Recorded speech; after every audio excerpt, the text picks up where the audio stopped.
আসসালামু আলাইকুম everyone, good morning সবাইকে। Welcome back to my channel. তো সকাল সকাল আমি ঘুম থেকে উঠে পড়েছি, আর বাইরের ওয়েদারটা বেশ সুন্দর। স্পেশালি সকালের আকাশ দেখতে আমার খুব ভালো লাগে। যাই হোক, তারপর আমি কিছু নাটস ভিজিয়ে রেখেছিলাম, সেগুলো খাচ্ছি, আর লেবু মধু দিয়ে গরম পানি।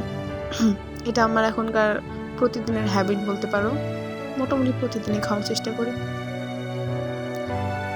যাই হোক, এটা যেহেতু আমার ফার্স্ট ব্লগ, সেহেতু আমি নিজের ব্যাপারে কিছু কথা বলি। আমি এইবার এসএসসি কমপ্লিট করেছি এবং ইউনিভার্সিটিতে আমার অ্যাডমিশনও হয়ে গিয়েছে। তারপর আমি ডিসাইড করেছি আইএলটিএস করব। কিছুদিন পরে আমি কোচিংয়ে ভর্তি হব, সেই জন্য একটু নিজেকে প্রিপেয়ার করছি। প্রিপেয়ার বলতে আহামরি তেমন কিছুই না, জাস্ট কিছু ভোকাবুলারি রিচ করা। আমার কাছে রাজশাহী ইউনিভার্সিটির প্রফেসর রফিকুল ইসলাম স্যারের একটা বই আছে, ওই ফ্রি হ্যান্ড রাইটিংয়ের। সেখানে খুব সুন্দর করে স্যার ভোকাবুলারিগুলো দিয়েছেন, একটা লিস্ট, সেখান থেকেই শিখছি মেইনলি। যাই হোক, সকালে এগুলো খেয়ে আমি পড়তে বসে গিয়েছি।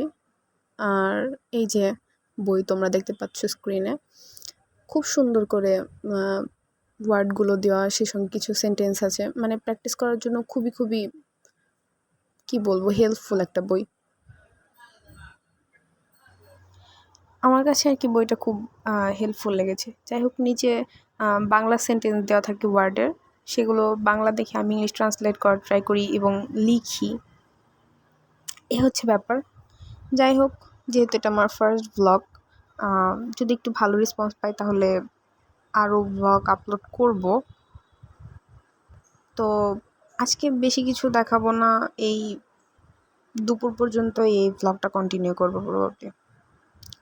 যাই হোক, পড়াশোনা শেষ করে শাওয়ার নিয়েছি, শাওয়ার নিয়ে লাঞ্চ করতে বসেছি, আমার ফেভারিট বিরিয়ানি। যাই হোক, সকালে আবার ব্রেকফাস্টটা স্কিপ করেছিলাম, যেহেতু দুপুরে একটু রিচ খাবো। Thanks to all.